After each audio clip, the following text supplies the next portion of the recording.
Sa lahat ng mga mag-aaral ng grade 10, magandang araw sa inyong lahat. Ang topic po natin sa video neto ay closed formula for geometric sequence. Okay, so ang topic po natin sa araw na ito ay geometric sequence. So specifically, closed formula ng geometric sequence. So ano po yung yung formula ng geometric sequence? Geometric formula. Okay, ang geometric formula kung mababasa po ninyo doon sa may mga module is T sub n is equal to T sub 1 times R raised to the power of n minus 1. So ang ginamit pong variable dito is T. Pero doon sa mga nakalipas na mga module, ang nakita po ninyo ay A. So, ang formula po ay A sub n. Maaari po natin isulat na ganito. Is equal to A sub 1 times R raised to n minus 1. Ito pong formulang ito ay familiar ito sa inyo dahil ito po yung formula ng geometric sequence. Kung paano makuha ang value ng alinmang term sa geometric sequence. Okay, so paano natin makukompute yung closed formula ng geometric sequence? Para makompute natin ang closed formula ng geometric sequence ay gawin natin ito sa isang example. Okay, example 4, 8, 16, 32. Meron tayong geometric sequence na 4, 8, 16, 32. So, ang i-compute po natin ay kung ano ang closed formula ng sequence na 4, 8, 16, 32. Okay. Para ma-compute ang closed formula ng sequence na ito, again, since geometric ay kailangan natin ang common ratio. Ang common ratio ay mahanap sa pamamagitan ng pag-divide ng dalawang magkasunod na term. So, halimbawa yung 8 at 4, so common ratio is equal to yung nauna, yung 8 divided by yung sinundan ng 8 at 4. So, ang common ratio niya is 2. Ngayon na alam na natin yung common ratio, maaari na nating i-substitute ang common ratio na 2 doon sa ating formula. Okay, so gamitin na lang natin yung variable na t. So, t sub n is equal to t sub 1 times yung na-compute natin na common ratio raised sa power na n minus 1. Okay, mayroon pa tayong dalawang variable, yung t sub 1 saka yung n. So, yung t sub 1 ay makukuha natin sa sequence ng ating example. Yung t sub 1 ay yung unang numero sa ating sequence. So, meaning to say, ang t sub 1 ay 4. Dahil yan yung unang numero sa ating geometric sequence. So, maaari nating palitan ang t sub 1 ng 4. So, meaning to say, substitute natin yan, t sub n is equal to 4 times 2 raised to the power of n minus 1. Okay.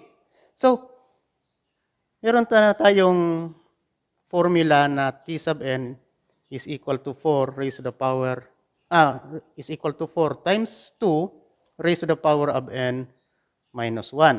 Okay. Simplify natin itong part na ito na 2 raised to n minus 1. Okay. Paano natin siya i-simplify?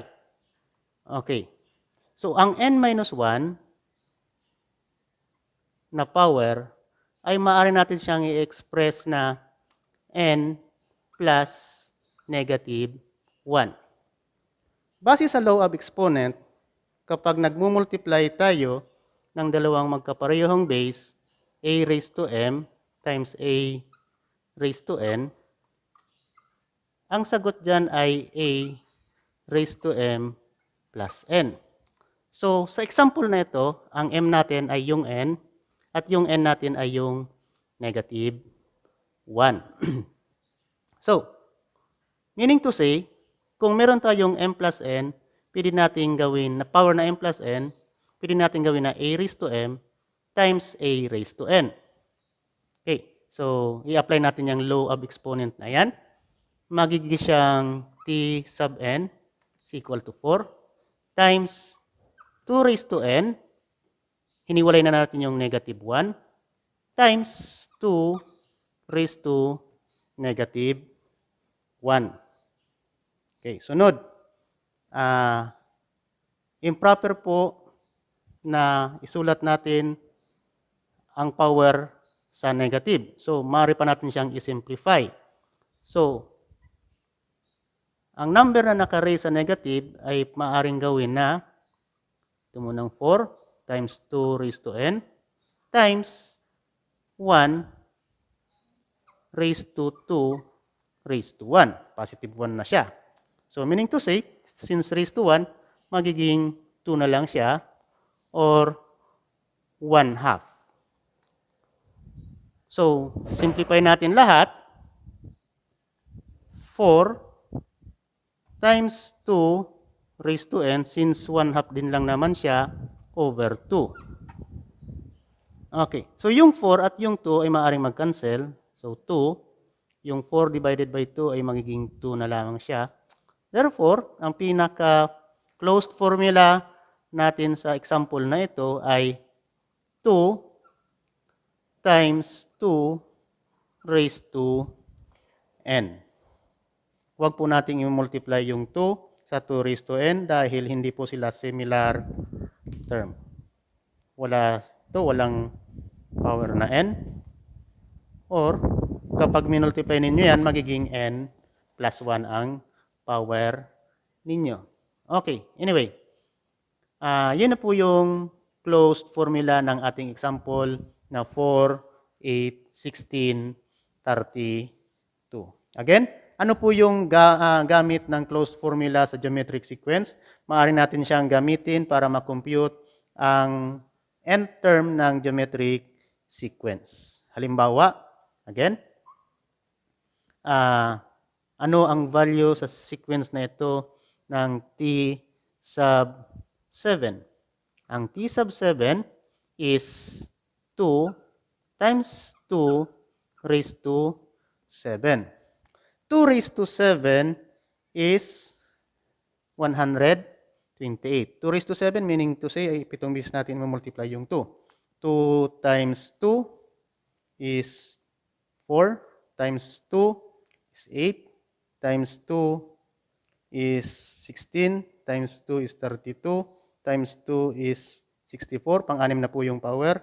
Then ang pang-pitong power is 64 times 2, 128.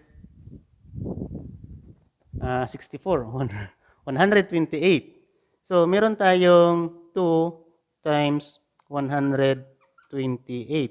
128 times yung constant na 2 sa ating closed formula ay meron tayong 256. So, ang pang-pitong term ng sequence or sequence, geometric sequence na 4, 8, 16, 32 ay 256. Yan po yung gamit ng, isa sa mga gamit ng closed formula ng geometric sequence. Okay. Kung nagustuhan po ninyo ang video na to, maaari po kayong mag-like, mag-share, at mag-subscribe. Thank you.